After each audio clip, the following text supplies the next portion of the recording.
वेश असावा बावळा, परी अंगी नाना कळा. सामान्य दिसणाऱ्या वक्त्याच्या भाषणातील मुद्दे आणि समजावून सांगण्याची हातोटी ही विद्वत्ता बघून वेश बावळा परी अंगी नाना कळा याची उपस्थितांना खात्री पडते. तर अशा पद्धतीने आपण म्हणींचा वाक्यात उपयोग करू शकतो.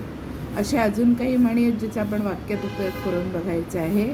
18-20 दारिद्र्य.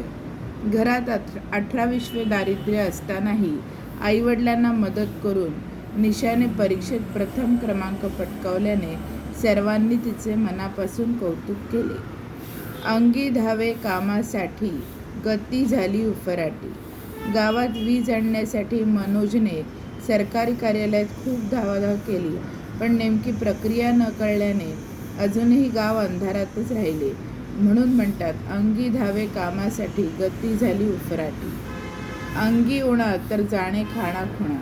पटकन एखादी वस्तू खिशात घालण्याची सवय असलेल्या राजू गप्पांमध्ये नकळत होणाऱ्या चोरीबद्दल चर्चा चालू असलेली ऐकून कान कोंडा झाला. अंगी उणा तर जाणे खाणाखुणा म्हणतात ते खरंच. अंगापेक्षा बोंगा मोठा. निमाने दादाच्या 21व्या वाढदिवसाची छोटीशी भेटवस्तू 21 कागदामध्ये खुबीने लपवली तशी आजी हसून म्हणाली, काहीतरीच तुझं निमा.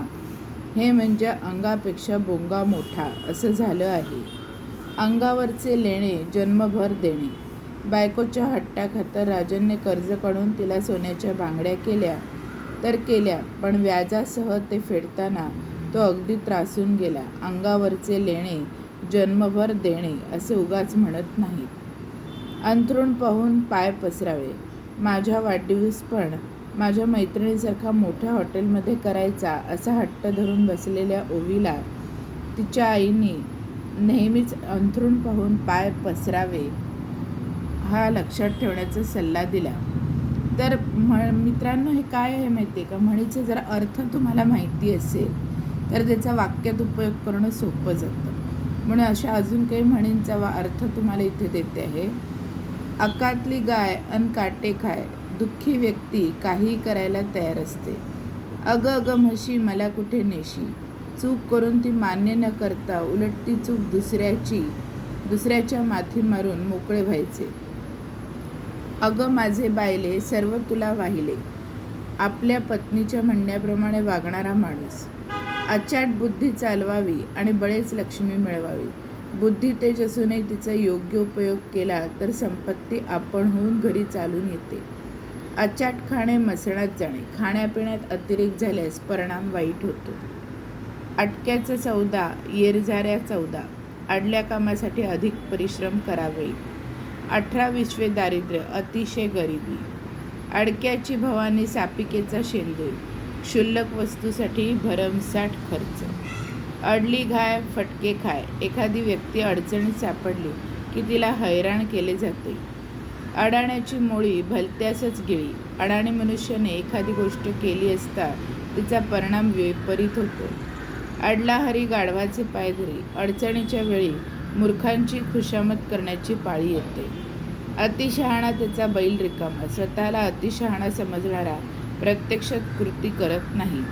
अति तेथे माती. कोणत्याही गोष्टीचा अतिरेक हा वाईटच असतो. अति उदार तो सदा नादार. जी व्यक्ती उधळपट्टी करते ती नेहमी दिवाळखोरीसच जाते. अतिराग भीक माग. अत्यंत रागीट मनुष्य आपलेच नुकसान करून घेतो. अति झाले आसू आले. एखाद्या गोष्टीचा अतिरेक झाला की ती दुःखदायी ठरते. अर्धिदान महापुण्य. गरजू माणसाला दिल्यास मोठे पुण्य मिळते. अधिक सून पाहुण्याकडे. ज्या व्यक्तीची किंवा वस्तूची काळजी घेणारे कोणी नसते ती कुठेतरी पडलेली असते. अर्धी टाकून सगळीकडे धावू नये.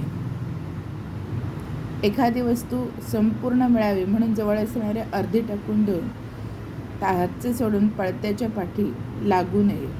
अन्न तारी अन्न मारी. अन्नासारखा नाही वैरी. चांगले अन्न योग्य प्रमाणात खाल्ले तर उत्तम शरीर बनते. या उलट अयोग्य प्रमाणाने शरीरात विकार उत्पन्न होतात. अन्नाने मारलेला खाली पाही, तलवारीचा मारलेला वर पाही. सौम्यपणे वागून व उपकृत करून दुसऱ्या माणसाला नमविता येते, तर उद्धटपणे कठोर वागण्याने तो माणूस आपला शत्रू बनतो. अन्नाचा येतो वास, कोरीचा घेतो घास. इच्छा असून सुद्धा नसल्याचे भासवणे. अनोळखी उपाध्याय आणि नौपट होऊन अपरिचित माणसाशी केलेल्या व्यवहारात नुकसानच होते. अपमानाची पोळी सर्वांग जाळी. अपमानातून मिळालेल्या लाभाचाही तीव्र त्रास होतो. अल्पबुद्धी बहुगर्दी. कमी बुद्धीचा मनुष्य सर्व अधिक असतो. अभिमानाची दिडा कानाची. अभिमान जास्त दिवस टिकत नाही. अमृताचे पंचपक्वान्नी जेवण आणि मुहूर्ताचे आचवण. आरंभी अतिशय चांगल्या गोष्टी करून त्याचा अंत वाईट होणे.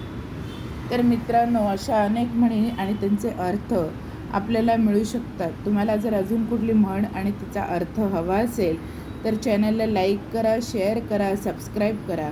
तुम्हाला ज्या म्हणीचा अर्थ हवा आहे ती म्हण कमेंटमध्ये टाका. त्याचा अर्थ तुम्हाला नक्की सांगतील.